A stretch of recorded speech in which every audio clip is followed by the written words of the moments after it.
अस्सलाम वालेकुम बच्चों, मेरा नाम मोहम्मद नवीद है बच्चों। और हम लोग 10th फिज़िक्स पढ़ रहे थे बच्चों। हमारा जो चैप्टर चल रहा था वो साउंड वेव्स के ऊपर चल रहा था। आज हम इसका एक नया लेक्चर लेके आए हैं। तो बच्चों, सबसे पहले आप जो है वो चैनल को सब्सक्राइब करें, शेयर करें, लाइक करें, ताकि नई वीडियोज़ आप तक पहुँच सकें। तो हम अपना आज का जो है वो टॉपिक स्टार्ट करते हैं बच्चों। तो यहाँ पर हमारे पास जो टॉपिक है वो स्पीड ऑफ साउंड से रिलेटेड है कि स्पीड ऑफ साउंड है क्या। ठीक है, जो साउंड है वो किस तरह से ट्रेवल करता है, कैसे स्पीड जो है वो साउंड की बनती है। तो ये आज हमने इसको देखना है। तो बच्चों, सबसे पहले आप लोगों को पता होना चाहिए कि जब भी हम बोलते हैं, जो हमारे मुंह से आवाज़ निकलती है वो वेव्स फॉर्म में निकलती है। ठीक है, जब ये वेव्स ट्रैवल करती हैं तो जाहिर सी बात है, वेव्स को ट्रैवल करने के लिए किसी न किसी मीडियम की ज़रूरत होती है। तो मीडियम के अंदर जो पार्टिकल्स होते हैं वो वाइब्रेट करते हैं, जिसकी वजह से साउंड, यानी कि साउंड एक एनर्जी है, पार्टिकल्स के ज़रिए एक जगह से दूसरी जगह पर वो चली जाती है। तो सबसे पहले हमें क्या करना चाहिए कि साउंड को ट्रांसमिट करने के लिए साउंड कैन बी transmitted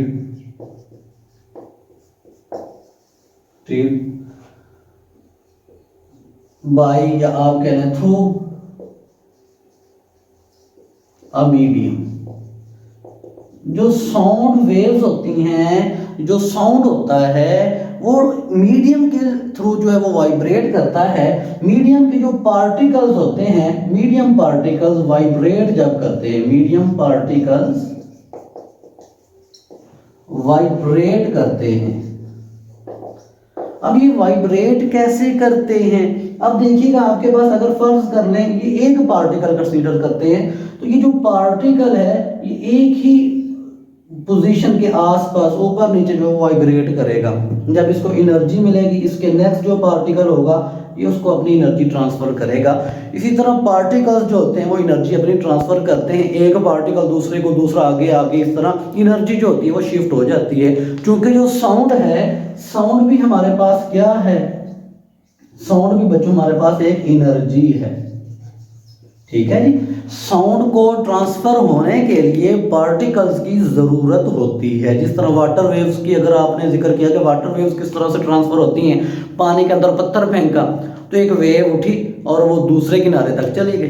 ठीक है, तो जो पार्टिकल, पानी के पार्टिकल ऐसे ऊपर नीचे मूव करते हैं, एक ही पॉइंट के आगे पीछे उनका टू एंड फ्रो मोशन होता है। अब बच्चों हम बात कर रहे थे साउंड वेव्स की। तो बच्चों जो साउंड वेव्स होती हैं ये इनकी जो स्पीड है वो मीडियम टू मीडियम जो होती है वो चेंज होती रहती है। स्पीड ऑफ साउंड वेव जो है, साउंड वेव, सबसे पहले आपको ये पता होना चाहिए कि sound waves can not travel through space. Vacuum या स्पेस, आप वैक्यूम भी कह सकते हैं। वैक्यूम में से जो साउंड वेव्स होती हैं वो नहीं चल सकती। वैक्यूम में जब आप बोलोगे तो आपकी आवाज़ निकलेगी नहीं। क्यों? क्योंकि वहाँ पर जो मीडियम पार्टिकल्स नहीं होंगे। कब साउंड वेव जाएगी? जब मीडियम के पार्टिकल्स होंगे, तब आप जो है वो साउंड को सुन सकोगे। तो बच्चों ये मीडियम टू मीडियम चेंज होती रहती है। जिस तरह आपके पास जो साउंड है, साउंड ट्रेवल इन लिक्विड, पानी के अंदर या लिक्विड के अंदर जो साउंड ट्रेवल कर रहा होता है वो गैसेस के मुकाबले में 5 गुना ज्यादा होता है। ठीक है, sound travel in liquid greater, आप कह रहे हैं 5 time greater, 5 times greater then in air. हवा के मुकाबले में जब साउंड लिक्विड में जाएगा, पानी में ट्रेवल करेगा, तो हवा के मुकाबले में ये 5 गुना बढ़ जाएगा, 5 गुना बढ़ जाएगा। मिसाल के तौर पे जैसे कि हम कहते हैं कि जब हवा का जो टेम्परेचर है 21 डिग्री सेंटीग्रेड हो, तो आपकी आवाज़ जो कि वो 343 मीटर पर सेकंड की रफ्तार से चलेगी। तो आप 343 का 5 गुना कर लें जब आप साउंड में जाओ, लिक्विड में जाओगे। इसी तरह जब साउंड वेव जो है, साउंड वेव ट्रेवल करती हैं, कहाँ से भला ट्रेवल करती हैं? In solid medium. अब चेंज हो गया ना, पहले हमने मीडियम एयर रखा हुआ था, ठीक है, फिर हमने मीडियम को चेंज करके हम लिक्विड पे आ गए, अब मीडियम को चेंज किया हम सॉलिड पे आ जाएंगे। तब क्या होगा कि आपकी जो वॉइस होगी, जो आपकी जो साउंड की स्पीड होगी वो 15 टाइम्स इंक्रीज कर जाएगी, 15 गुना बढ़ जाएगी। 15 टाइम्स क्या करेगी? Increases than air. हवा के मुकाबले में ये 15 गुना स्पीड बढ़ जाएगी। वही अगर आपके पास मीडियम था साउंड, अगर आपके पास मीडियम था, एयर मीडियम है, तब आपके पास ये जो साउंड है ये ट्रैवल करेगा 340, ठीक है, ये आपकी बुक कह रही है 343 मीटर पर सेकेंड। अगर ये आपने चेंज कर दिया, लिक्विड कर दिया, टेम्परेचर वही रखा, तो अब इसका 5 गुना बढ़ जाएगा, 15 गुना बढ़ जाएगा। 5 के साथ आप मल्टीप्लाई कर दो, 5 गुना बढ़ जाएगा। अगर आप इसको सॉलिड लेके आते तो ये 15 गुना, 15 के साथ इसको मल्टीप्लाई कर दो तो ये 15 टाइम जो होगा वो इंक्रीज हो जाएगा। क्लियर है? अब हम इसकी देखते हैं कि अगर आपने साउंड को कैलकुलेट करना तो आप कौन सी इक्वेशन यूज करोगे। बच्चों आपके पास कुछ कंडीशंस होती हैं, स्टैंडर्ड कंडीशंस होती हैं। कहता है कि जब आपके पास टेम्परेचर दिया जाए, टेम्परेचर दिया जाए कितना जी? आम रूम टेम्परेचर जो है वो आपके पास 21 डिग्री सेंटीग्रेड हो, 21 डिग्री सेंटीग्रेड हो, और जो प्रेशर हो आपके पास, प्रेशर जो है वो 1 atm यानी कि 1 एटमॉस्फेरिक प्रेशर हो। ये स्टैंडर्ड, इसको बोलते हैं स्टैंडर्ड टेम्परेचर एंड प्रेशर के इतना आपके पास टेम्परेचर, और रूम टेम्परेचर भी इसको कहते हैं कि किस डिग्री सेंटीग्रेड आपके पास रूम टेम्परेचर और 1 एटमॉस्फेयर की प्रेशर हो, तो तब आपके पास जो एयर के अंदर साउंड ट्रेवल करेगा उसकी जो वेलोसिटी होगी वो 343 मीटर पर सेकंड की रफ्तार से वो चलेगा। कंडीशंस क्या है? टेम्परेचर 21 हो और एटमॉस्फेरिक जो है वो 1 एटमॉस्फेरिक हो। अगर आप टेम्परेचर को चेंज करोगे या प्रेशर को चेंज करोगे तो आपकी जो स्पीड होगी वो भी चेंज हो जाएगी। क्लियर है? तो इसकी जो फिजिकल कंडीशंस होती हैं, physical conditions that affect speed of sound, वो कौन कौन सी कंडीशंस है, ऐसी कौन सी सूरत हाल है कि वो चेंज करने से आपका जो स्पीड ऑफ साउंड होगा वो भी चेंज हो जाएगा। तो बच्चों ये आपके पास सबसे पहले क्या होता है? टेम्परेचर होता है। अगर आपने टेम्परेचर को चेंज किया तो आपके पास जो स्पीड ऑफ साउंड है वो भी चेंज हो जाएगी। मीडियम तो है ही, मीडियम जब आप चेंज करेंगे, हवा से लिक्विड में जाएंगे, लिक्विड से सॉलिड में आएंगे, तो आपके पास जो है वो स्पीड ऑफ साउंड चेंज हो जाएगी। लेकिन बाकी कंडीशन जो टेम्परेचर है, फिजिकल कंडीशन, सेकंड पे आपके पास प्रेशर है, और थर्ड पे आपके पास है ह्यूमिडिटी है, HUMI, नमी, कि आपका साउंड जहाँ पर ट्रेवल कर रहा है वहाँ पर नमी है या खुश्की है। तो ये नमी पे, इन 3 चीज़ों पे डिपेंड कर रहा है। इन तीनों को चेंज करोगे तो आपके पास जो है स्पीड ऑफ साउंड जो होगा वो चेंज हो जाएगा। ठीक है? ज़्यादातर जो इन दोनों पे डिपेंड करता है, प्रेशर और टेम्परेचर के ऊपर। क्लियर? अच्छा बच्चों, अब हमने एक पहले चैप्टर, जब हम 10th का जो पहला चैप्टर पढ़ रहे थे उसके अंदर हमने एक कैलकुलेशंस की थी, हमने एक इक्वेशंस निकाली थी।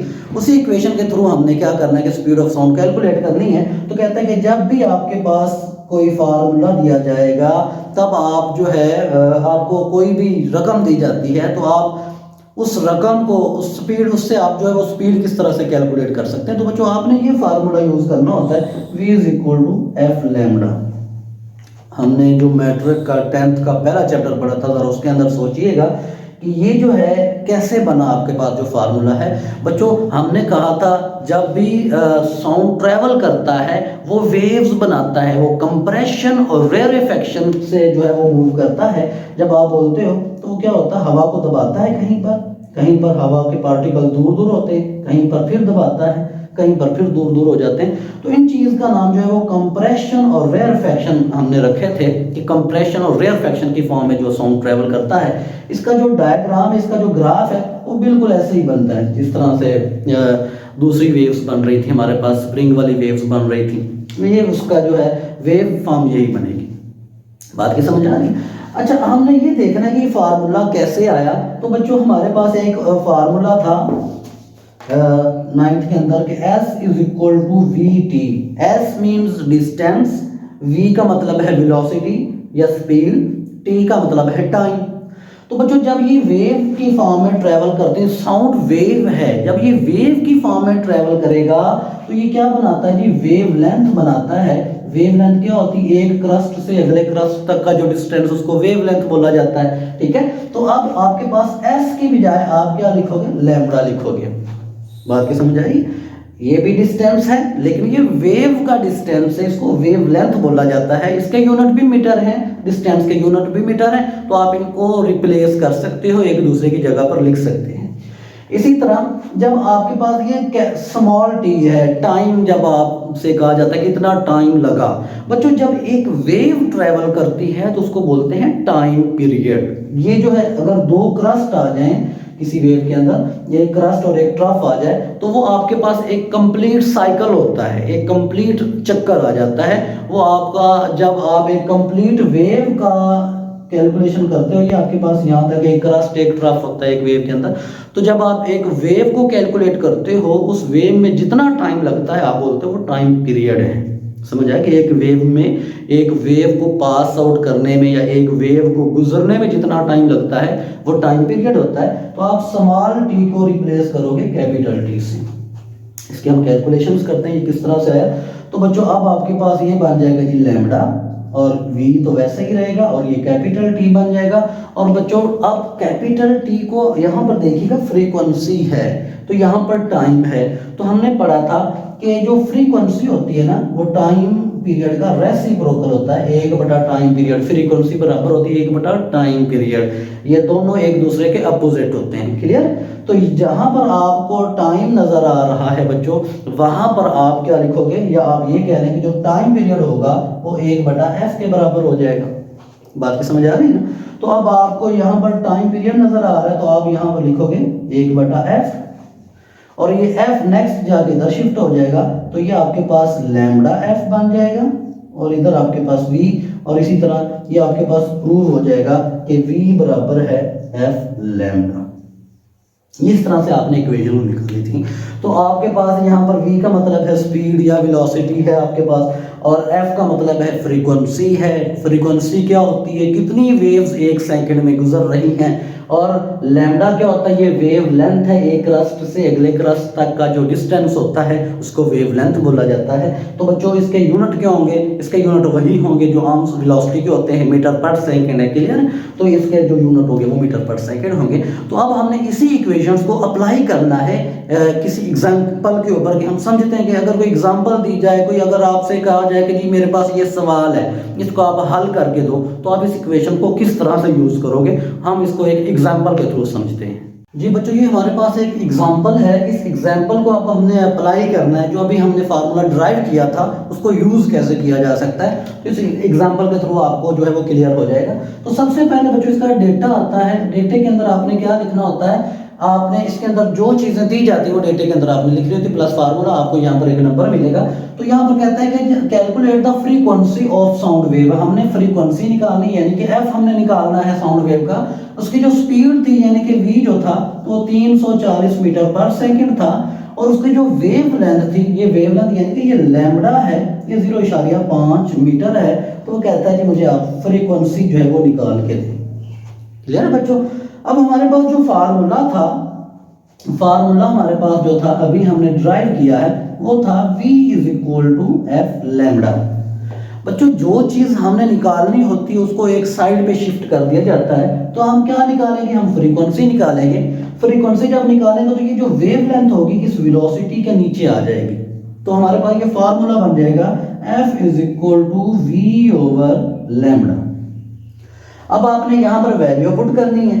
v की वैल्यू यहाँ पर इसने दी है 340 है, और उसके बाद इसने लैम्बडा की वैल्यू भी दी है वो 0.5 मीटर है। अब आपने इनको तकसीम करना है, डिवाइड करना है। 340 को आपने तकसीम करना है 0.5 पे। तो बच्चों ये आपके पास बन जाएगा 680।